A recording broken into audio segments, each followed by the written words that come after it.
ഒരു key chain ചെയ്യാമെന്ന് നോക്കുവാണേ. ആദ്യമായിട്ട് ചെയ്യുവാണ്.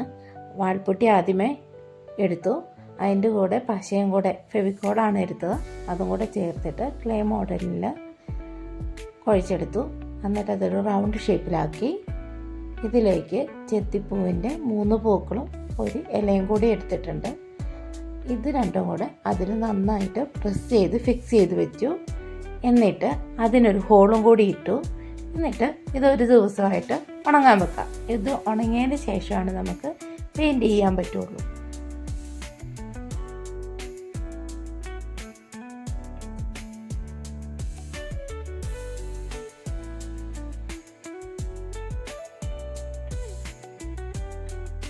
ഇപ്പോൾ ഇത് നന്നായിട്ട് ഉണങ്ങിയിട്ടുണ്ട്. ചെറിയൊരു വിള്ളൽ പോലെയൊക്കെ ഉണ്ട്, എങ്കിലും കുഴപ്പമൊന്നുമില്ല. ആ റൗണ്ട് ഷേപ്പിന് ഒരു വ്യത്യാസം വന്നിട്ടുണ്ട്. ആദ്യത്തെ അറ്റംപ്റ്റ് അല്ല, അടുത്ത പ്രാവശ്യം നമുക്കിതിനേക്കാൾ നന്നായിട്ട് ചെയ്യാം. ഈ ഉണങ്ങിയതെല്ലാം ഒന്ന് റിമൂവ് ചെയ്ത് കളയാം. റിമൂവ് ചെയ്ത് കളഞ്ഞിട്ടുണ്ട്. ഇപ്പോൾ ഇതിന് നമുക്ക് കളർ ചെയ്ത് കൊടുക്കാം.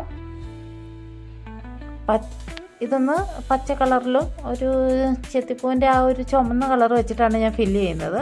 ഇത് രണ്ടും ഞാൻ ചെയ്തിട്ടുണ്ട്. ഇനി കീ ചെയിൻ പിടിപ്പിച്ച് കൊടുക്കാം. ഇപ്പോൾ നമ്മുടെ വാൾപുട്ടി വെച്ചിട്ടുള്ള കീ ചെയിൻ റെഡി ആയിട്ടുണ്ട്.